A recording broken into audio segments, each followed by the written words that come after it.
Hello, my name is Kristen Bolden, and I'd like to welcome you to The Other Side of History. Now, in this talk, we're going to look into who the Antichrist is. And I'd like to insert into this history on the Protestant Reformation a look into what the Protestants during the Reformation time understood on the Antichrist. During the Protestant Reformation time, the Protestant Reformers, all of them, they understood that the Antichrist was the papal power of Rome. They knew that the little horn power, the abomination of desolation, the beast power, the Antichrist, the man of sin, the son of perdition, the scarlet-clad woman, and the mother of harlots, all spoke of the Roman Catholic Church. Interestingly, even some of the very early fathers of the Roman Catholic Church accurately spoke of the Antichrist and who it was. Now, Tertullian, who lived from 155 to 222, spoke of the future breakup of the pagan Roman Empire. And he said, whose separation into 10 kingdoms will bring on Antichrist, end of quote. So the actual division of the pagan Roman Empire, it did not happen, it wasn't completed until 476 AD, which was sometime after Tertullian lived. Now, another name of the early fathers of the Catholic Church was Cyril of Jerusalem. He lived from 315 to 385, and he said, "There shall arise at the same time 10 kingdoms of the Romans at different places indeed, the reigning all of them at the same time. After them, the 11th will be Antichrist, who through magical wickedness will seize the power of the Romans," end quote. So the papacy did not only take from pagan Rome its seat and its authority, but also it took its title, which was Pontifex Maximus, and they took this from pagan Rome for its supreme bishop or pope.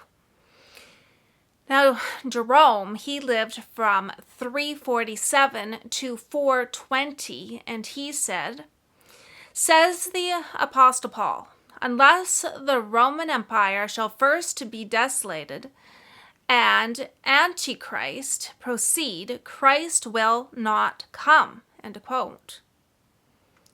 Now, another one of the church fathers was Augustine. He was the Bishop of Hippo, and he lived from 354 to 430. He said, "It can be doubted by none, but that he," referring to Paul, "speaks these things concerning Antichrist, and that the day of judgment will not come unless he first appear," end quote. And he's taking this from 2 Thessalonians 2, 2 through 7 there. So, Pope Gregory the Great of Rome, he lived from 540 to 604, and he said, "I say confidently, therefore, that whosoever calls himself a universal bishop, or even desires in his pride to be called such, is the forerunner of Antichrist," end quote.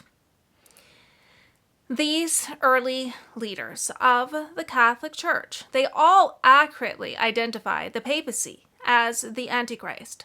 Now, all of these, except for Gregory, he wrote before the complete breakup of the pagan Roman Empire, but the others lived before it broke up, and before the rise of the papal Rome in secular power, or to secular power. Now, none of these leaders, they suspected that they were identifying the very church of which they were themselves part of. All thought that the Antichrist power would be identified as another entity. None understood that the then developing papacy was the Antichrist.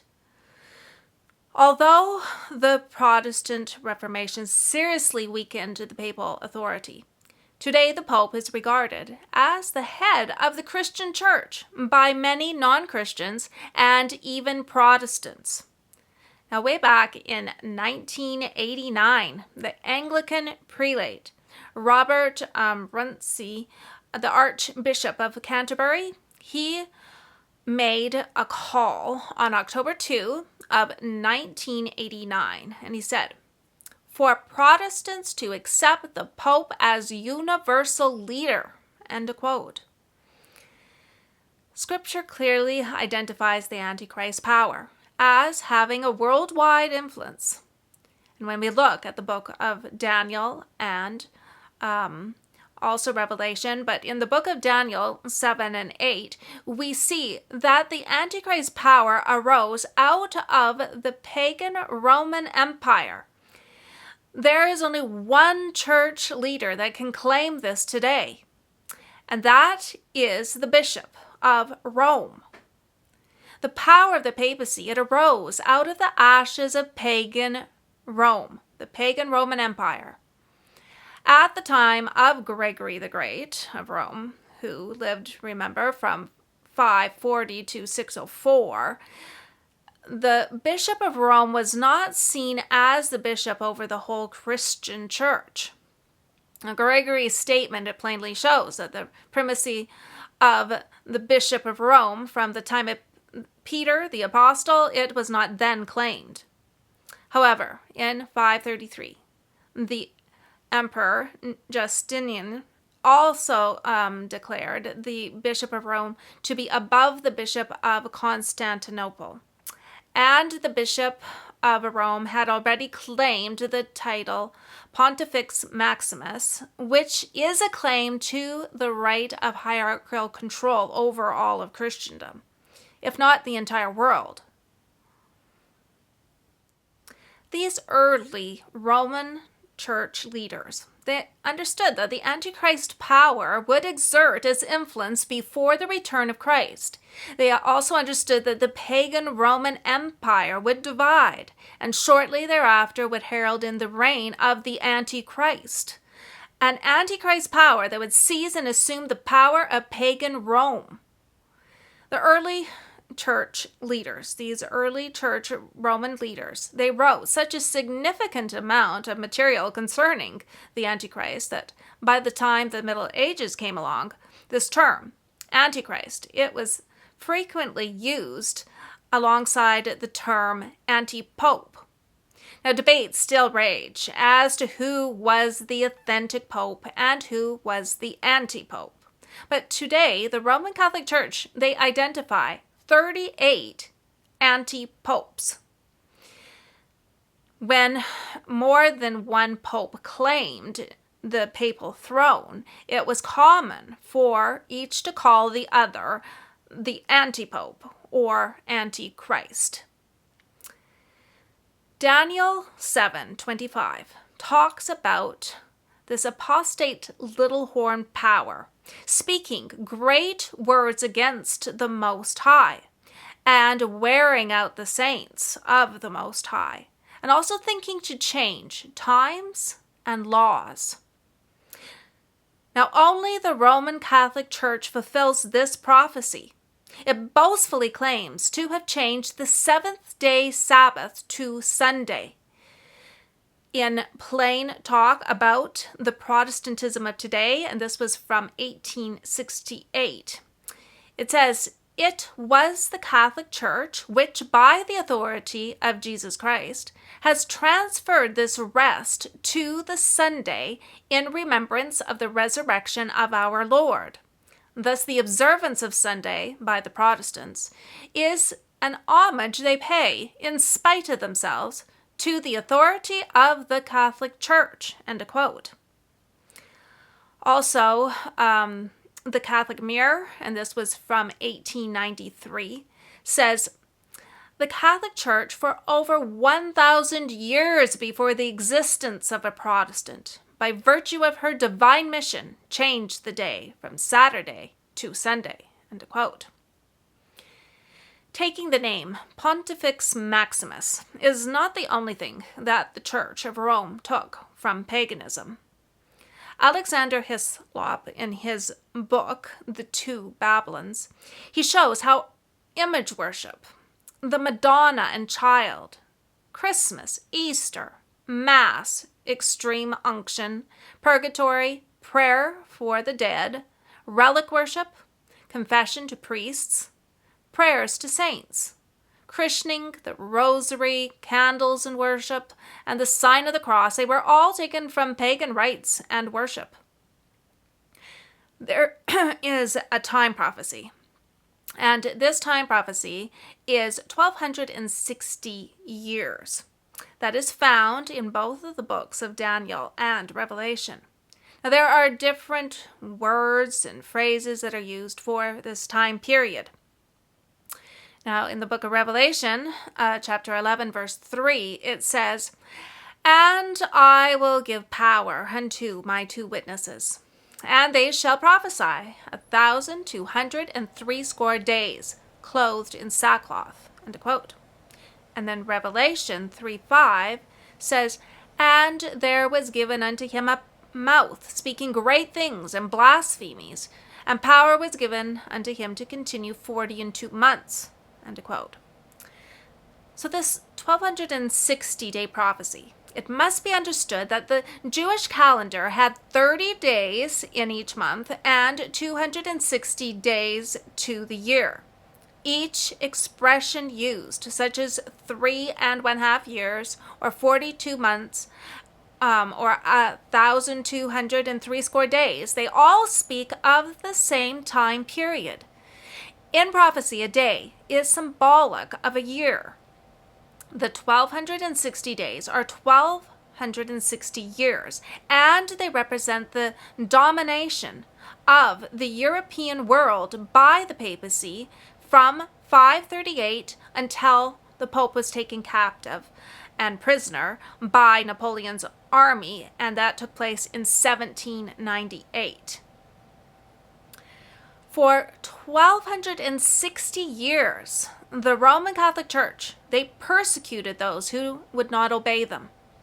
Now, if you don't know this history, I would encourage you to listen to my series on the history of Protestantism, and also this series on the history of the Protestant Reformation.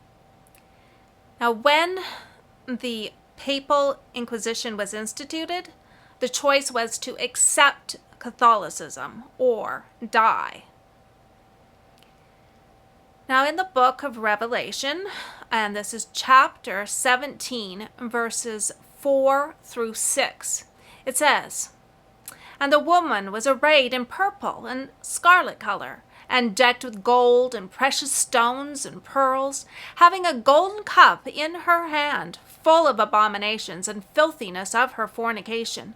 And upon her forehead was a name written, Mystery Babylon the Great, the mother of harlots and abominations of the earth. And I saw the woman drunken with the blood of the saints, and with the blood of the martyrs of Jesus. And when I saw her, I wondered with great admiration." End of quote. When the papacy fell in 1798, there was less papal persecution because the church no longer had the state to enforce its edicts. But in the book of Revelation, and this is chapter 13, verse 17, and it says that there will come again a time when no man might buy or sell, say he that had the mark or the name of the beast or the number of his name. End of quote. And also in the book of Revelation, again in chapter 13, and this is verse 15, it says, "And he had power to give unto the image of the beast, that the image of the beast should both speak and cause that as many as would not worship the image of the beast should be killed." End of quote. So a study of these prophecies makes it very clear that the beast that the woman rides is the Roman system, and its mark is Sunday. And in fact, they boast that Sunday is a mark. That's the word that they use. A mark of their ecclesiastical authority in changing God's law, or in thinking to change God's law. And then the image of the beast is described as apostate Protestantism. The books of Daniel and Revelation, they show that once again Catholicism, assisted by apostate Protestantism, will enforce its edicts by the arm of the civil law. Now, in the book of Thessalonians, 2 Thessalonians chapter 2, verses 3 and 4, it says that this man of sin and son of perdition, it opposeth and exalteth himself above all that is called God, or that is worshipped, so that he, as God, sitteth in the temple of God, showing himself that he is God. End of quote.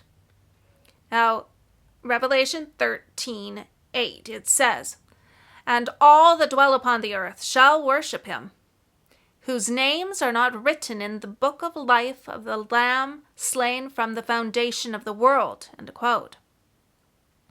An attempt will be made to enforce the worship of the Antichrist system throughout the entire world, and those who do not worship this Antichrist system will be killed, just as we read in Revelation 13:15. The papal church is the power that claims to be God. Now, in dignities and duties of the priest, it says, the priest may, in a certain manner, be called the creator of his creator, since by saying the words of consecration, he creates, as it were, Jesus in the sacrament, the Eucharist, by giving him a sacramental existence. O happy function of the priest! He that created me, if I may say so, gave me power to create him. And he that created me without me is himself created by me. To pardon a single sin requires all the omnipotence of God. But what only God can do by his omnipotence, the priest can also do by saying, I absolve you.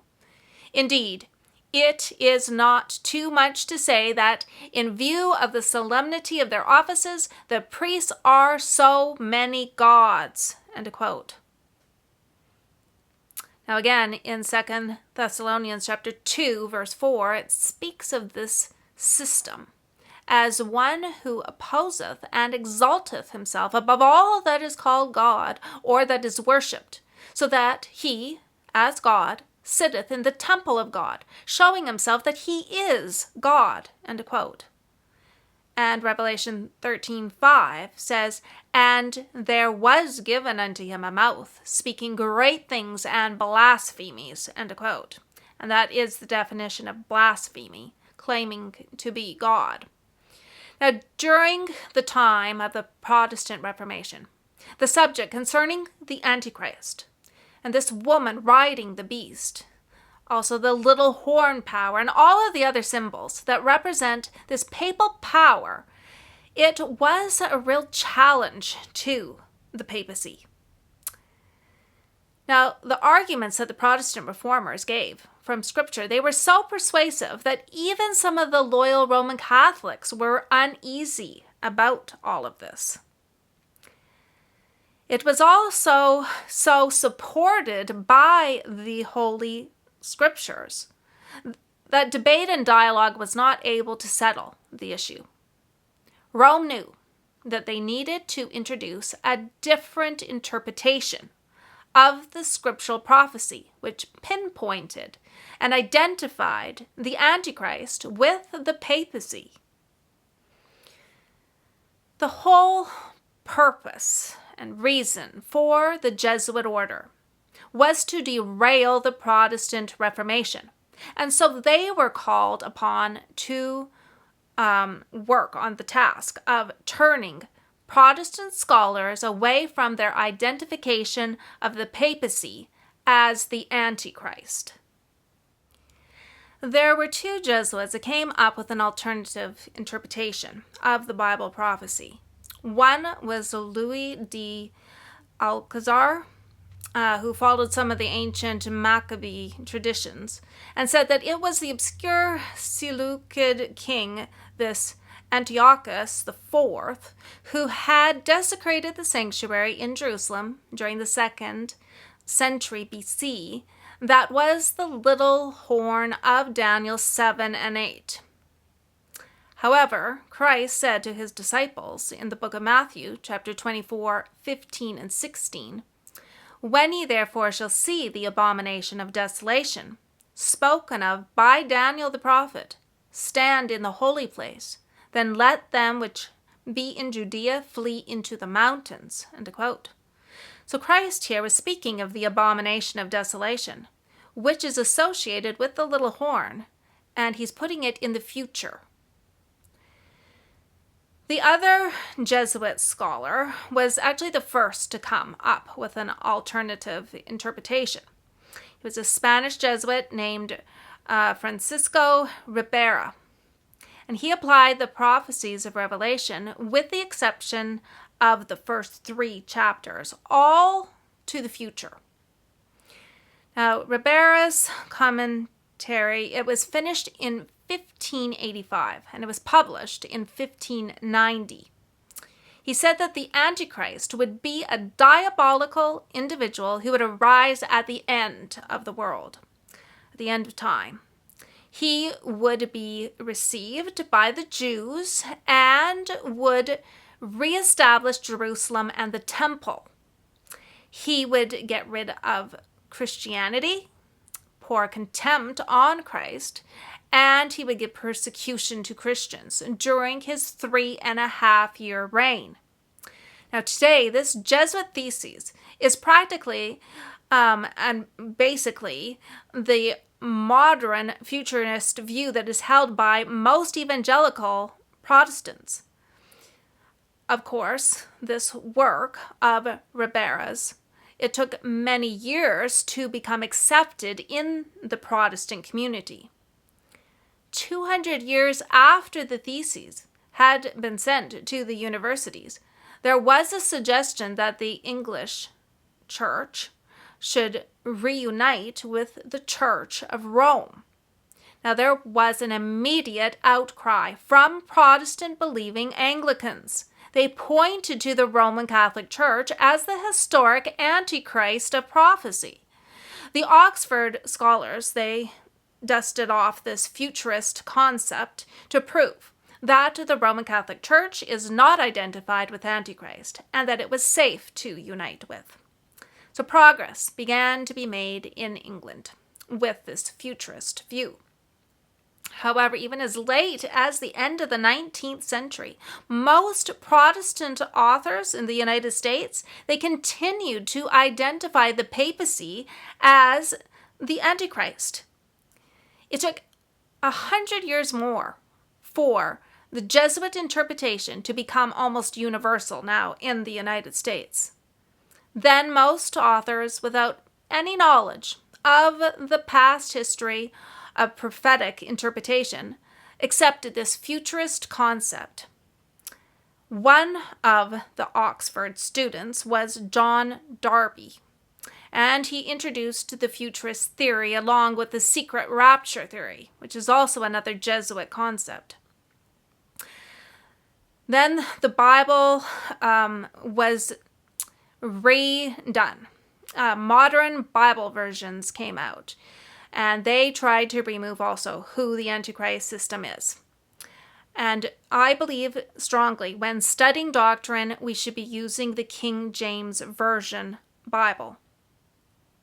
There are many today who are not comfortable with what they see coming in the churches and the world. However, they claim that they are remaining silent in a hope for keeping peace and unity. But this will not help in the judgment ahead. Now is the time to know for ourselves what is truth, and to then share this message of truth with a ring of authenticity. We are living in a solemn time, and we have a solemn message to give. each one of us is responsible in both learning what the truth is and then being faithful as those faithful watchmen in giving that trumpet a certain sound. There is a ring of truth. It has a certain sound. Let's not let our own carnal nature or other people blur the clarity of truth. The Bible, it is plain in its teachings. We do not need to be confused. If this is a new topic for you, I would encourage you to study it out for yourself. We don't need to dust off Jesuit books like Ribera's. We need to dust off our Bibles, and we need to find out the answer to our questions on truth. I hope that this little talk has been of a blessing to you. I would just encourage you to listen to other talks in this series and get a real idea in your mind of what the whole Protestant Reformation was about and what we as Protestants, if you are a Protestant, what is Protestantism? What are the doctrines that created this identification of Protestantism? So I am wishing God's blessings to each one of you. I want to thank each one of you for listening, and I will see you hopefully in the next talk.